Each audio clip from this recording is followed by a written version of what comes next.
Mr. President. Senator from Vermont is recognized. Mr. President, there is a war going on in this country, and I'm not referring to the war in Iraq or the war in Afghanistan. I'm talking about a war being waged by some of the wealthiest and most powerful people in this country against the working families of the United States of America, against the disappearing and shrinking middle class of our country. The reality is that many of the nation's billionaires are on the warpath. They want more. Their greed has no end, and apparently there is very little concern for our country or for the people of this country if it gets in the way of the accumulation of more and more wealth and more power.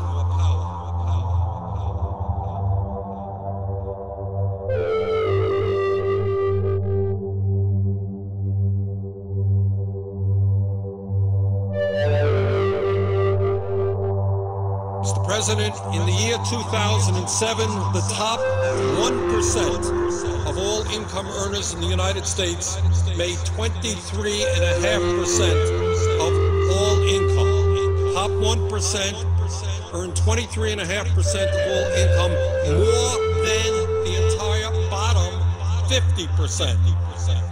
That's apparently not enough. The percentage of income going to the top 1% nearly tripled since the 1970s. In the mid-1970s, the top 1% earned about 8% of all income. In the 1980s, that figure jumped to 14%. In the late 1990s, that 1% earned about 19%. And today, as the middle class collapses, top 1% earns 23.5% of all income, more than the bottom 50%. Today, if you can believe it, the top 1/10 of 1% earns about 12 cents of every dollar earned in America. Now, we talk about a lot of things on the floor of the Senate, but somehow we forget to talk about the reality of who is winning in this economy and who is losing. And it is very clear to anyone who spends 2 minutes studying the issue that the people on top are doing extraordinarily well at the same time as the middle class is collapsing and poverty is increasing. Mr. President, if you can believe this, many people out there are angry. They're wondering what's happening to their own income, to their lives, to the lives of their kids. Since between 1980 and 2005, 80% of all new income created in this country went to the top 1%. 80% of all new income. And that's why people are wondering and asking, what's going on in my life? How come I'm working longer hours for lower wages? How come I'm worried about whether my kids will have as good a standard of living as I've had? From 1980 to 2005, 80% of all income went to the top 1%. Today, the Wall Street executives, the crooks on Wall Street, whose actions resulted in the severe recession that we are in right now, the people whose actions, illegal actions, reckless actions, have resulted in millions of Americans losing their jobs, their homes, their savings. Guess what? After we bailed them out, the CEOs today are now earning more money than they did before the bailout. Mr. President, while the middle class in this country collapses and the rich become much richer, the United States now has by far the most unequal distribution of income and wealth of any major country on earth. When we were in school, we used to read the textbooks which talked about the banana republics in Latin America. We used to read the books about countries in which a handful of people owned and controlled most of the wealth of those countries. Well, guess what? That's exactly what is happening in the United States today. Mr. President, the wealthiest people in this country, not all of them, by the way, not all of them. There are many wealthy people in this country who understand and are proud to be Americans, who understand that one of the things that's important is that all of us do well.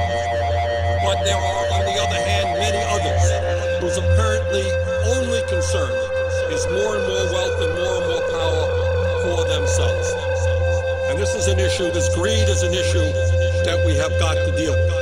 Now, in the midst of all of this, growing income and wealth inequality in this country, we are now faced with the issue of what we do with the Bush tax cuts of 2001 and 2003. And if you can believe it, we have people here, many of my Republican colleagues, who tell us, oh, I am so concerned about our record-breaking deficit. I am terribly concerned about a $13.7 trillion national debt, terribly concerned about the debt that we're going to leave into our kids and our grandchildren. But wait a minute, it's very important that we give over a 10-year period $700 billion in tax breaks to the top 2%.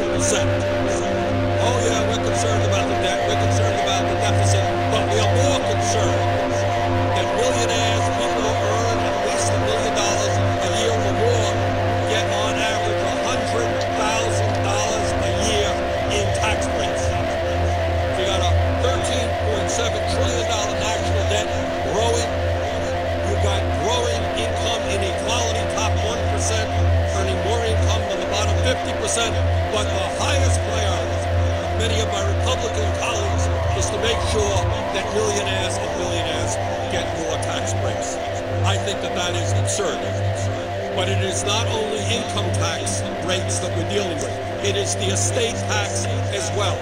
And let's be clear, while some of my friends want to eliminate completely the estate tax, which has been in existence in this country since 1916, let us be clear that every nickel of benefit, all of those benefits, will go to the top 0.3%.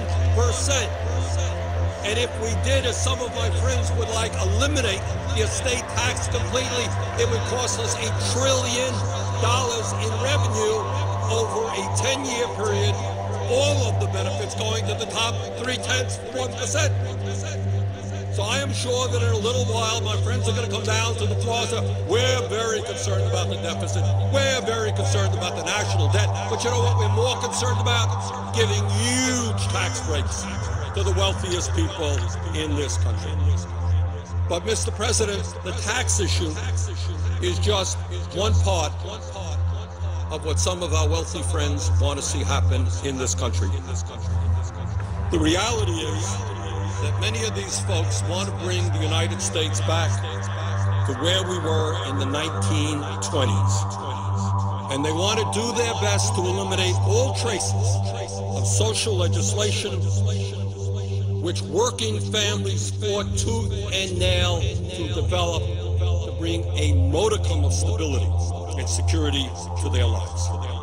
There are people out there, not all, but there are some who want to privatize or completely eliminate Social Security. They want to privatize or cut back substantially on Medicare. Yeah, you're 75 years of age, you have no money.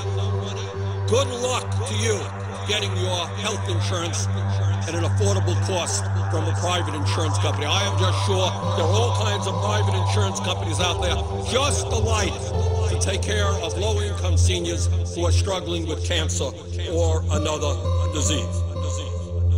Mr. President, furthermore, there are corporate leaders out there,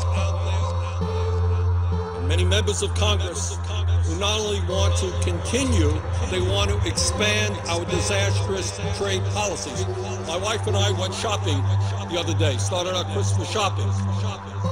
And we looked, and virtually every product that was out there in the store, consumer products, was China, China, and China. We seem to be a country in which we have a 51st state named China, which is producing virtually all of the products that we as Americans consume. Our trade policy has resulted in the loss of millions of good-paying jobs, as Large corporations and CEOs have said, why do I want to reinvest in America when I can go to countries where people are paid 50 cents, 75 cents an hour? That's what I'm going to do, to act with the working people of this country. So not only are we saddled with this disastrous trade policy, there are people who actually want to expand it.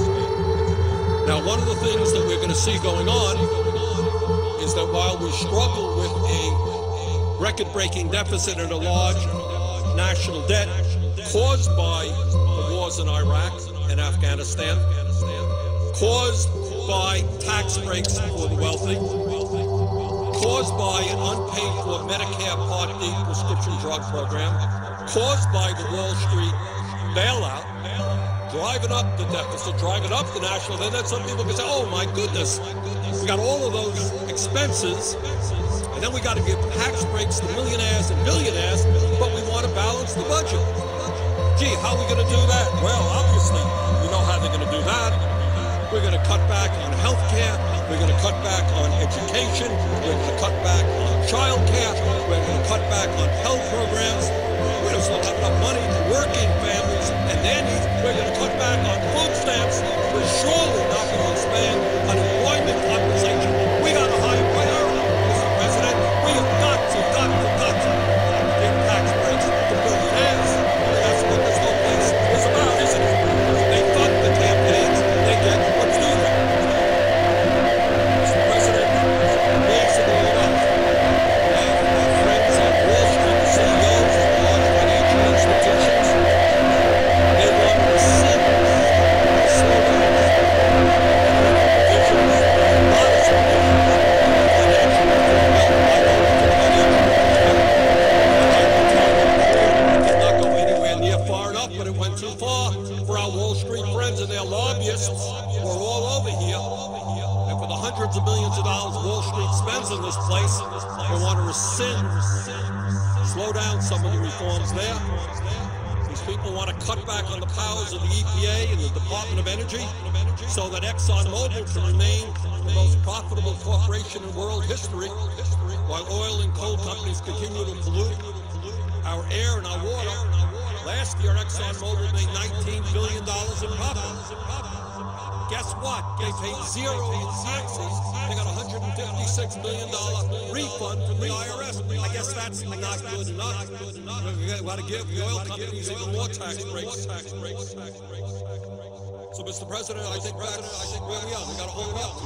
There is a war. The middle class is struggling for existence, and they're taking on some of the wealthiest, the most powerful forces in the world, whose greed has no end.